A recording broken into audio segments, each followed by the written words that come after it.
Kung matagal na kayong nagki-crypto, mapapansin nyo yung pagbabago sa mundo ng crypto. Dati, parang underground movement siya, parang counterculture na may sariling language, sariling meme, sariling rules, at sariling mission. Ngayon, habang mas nagiging mainstream ang crypto, parang may nag-iba. Yes, lumalaki ang adoption, dumadami ang users, mas legit na siya sa mata ng institutions, pero kasabay nun, parang unti-unting nawawala yung rebel soul niya. Parang rock and roll din. Pwede pa rin siyang mag-express ng rebellion, pero hindi na siya yung rebellion mismo. Imagine, halos lahat ng revolution sa history, ganito ang ending. Nagsisimula tayo sa pangakong babaguhin natin ang sistema. Babasagin natin ang lumang power structure at gagawa tayo ng bagong mundo. Pero habang tayo ay lumalakas, nagiging priority ang stability, preservation at protection. And once nandun na tayo, yung dating ideals nagiging systems. Yung dating rebellion nagiging bagong order. May quote pa nga na sobrang tumatama dito. The most radical revolutionary will become a conservative the day after revolution. Ang point nito, kapag nakuha na natin ang momentum at influence, automatic nag-shift tayo sa mindset na paano natin ito poprotektahan. At kapag protection na ang usapan, conservative na ang galaw. Ganito rin ang nangyayari ngayon sa crypto. Kung dati peer-to-peer siya, challenge siya sa global financial order, parang direktang pag-bypass sa mga traditional gatekeepers,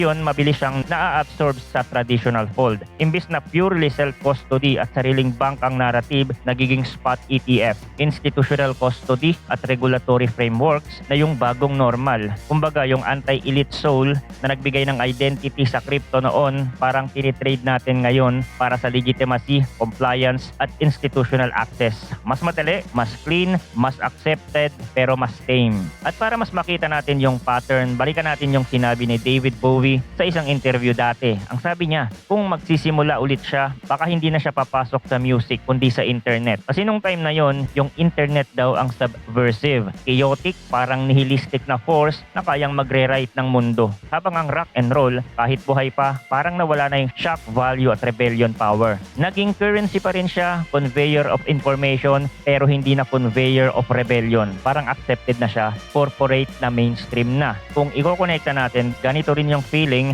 ng maraming pumasok sa crypto noong 2016 era. Parang yung crypto ang may old internet energy insurgent, experimental, wild, habang yung internet mismo dahil hawak na ng malalaking platforms, naging establishment na rin. Dati decentralized at distributed ang pangarap ng internet, pero habang lumalaki, nagiging centralized corporate order siya. Then sa crypto, tayo naman yung nagiging outsider movement na may idealism, loose rules, at sense na may binubuo tayong bago. At aminin natin, nung mga early days, may aura talaga na kapag may crypto tayo, parang decent na yon by default. Hindi man tayo activist lahat, pero may vibe na iba tayo. Dumating tayo sa point na ang crypto space attracted outsiders, libertarians, anarcho-capitalist at kung ano-ano pang grupo na kinekwento ng mainstream na parang galing sa dark web. May caricature pa na sketchy daw, dodgy, delinquents, pero sa loob, iba ang narrative.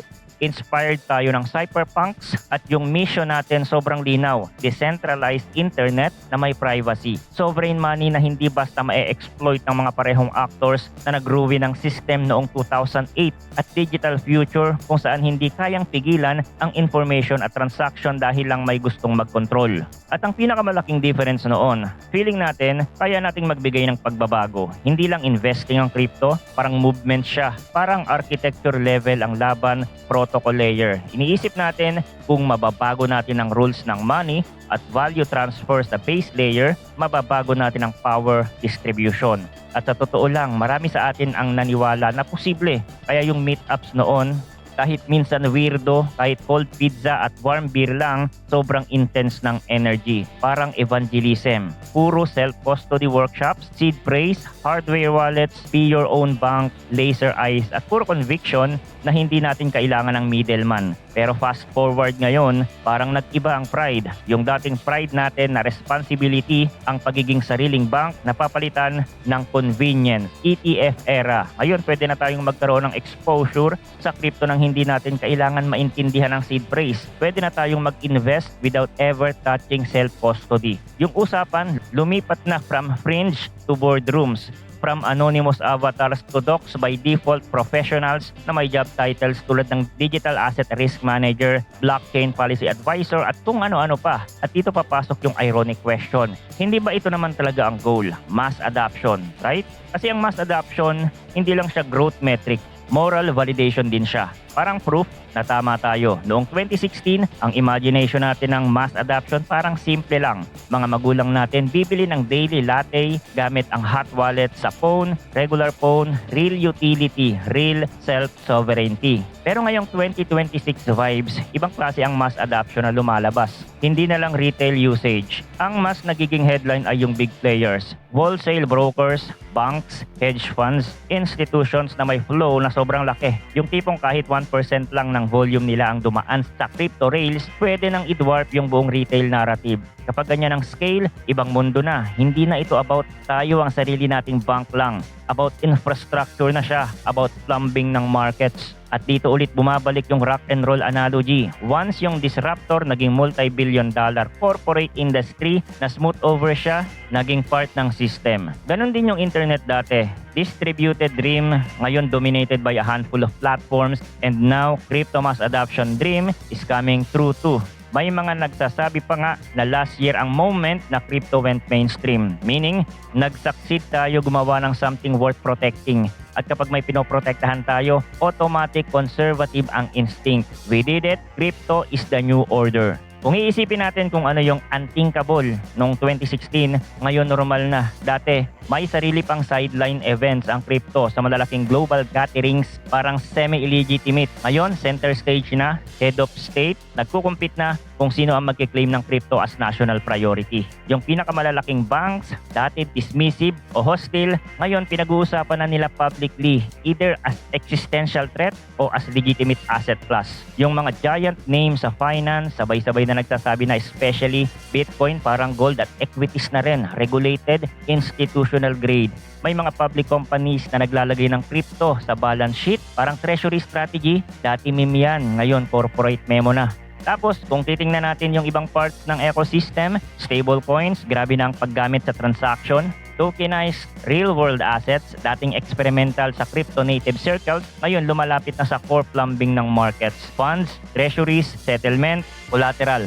DeFi dati parang Wild West. Ngayon, nagiging mas legible na siya sa trade asset managers, corporate treasuries, family offices, lalo na kapag mas nagiging clear ang regulatory environment. Habang dumadami ang laws at frameworks, yung gray areas nagiging black and white. At habang nangyayari yon, kumukonti yung room for transgression. Mas malinaw, mas safe, pero mas tame din. May mga purists na magsasabi, hindi naman natin na-replace ang traditional financial system, parang bolt-on lang tayo. And fair point yon.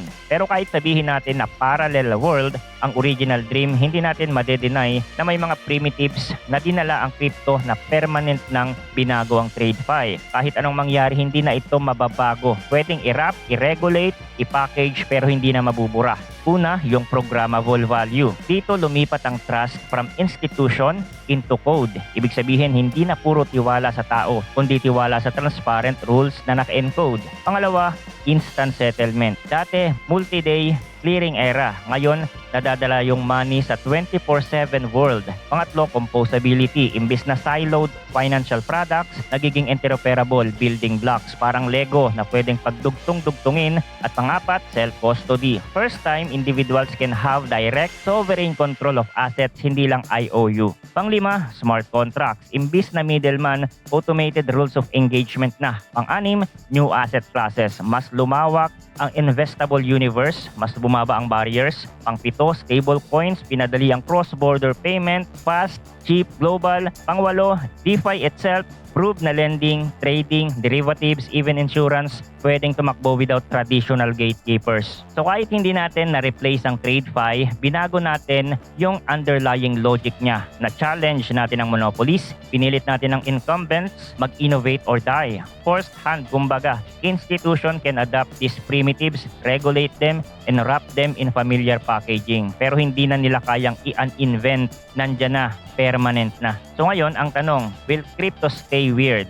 History says, karamihan magiging normalized. Pwede pa rin tayong mag-express ng rebellion pero hindi na tayo yung rebellion. At kapag gano'n ang nangyari, natural na may mga change makers na maghahanap ng next frontier kasi rebellion palaging lumilipat sa New West. Least understood medium. Kapag naiintindihan na ng lahat, kapag accepted na, nawawala yung shock factor. Kaya mapapansin natin, pati symbols nagbabago. Yung laser eyes meme, dati provocation yon, rallying cry na Bitcoin will hit 100,000, na noon parang obscene optimism. Ngayon, yung number dumaan na and yung meme suot na ng presidents, influencers, institutions, so nawala ng underground edge. Dati, sign ng counterculture, ngayon accessory na. Kaya din sinasabi ng marami na crypto's rock and roll era is over. Hindi ibig sabihin patay na ang crypto, hindi ibig sabihin wala na siyang impact. Actually, mas malaki pa nga. Pero yung rebel identity niya nag-shift from counterculture to canon, from fringe to boardroom, from cypherpunk idealism to institutional compliance. At kung honest tayo, may part sa atin na masaya kasi adoption means validation, pero may part din na malungkot kasi yung weirdness at insurgent energy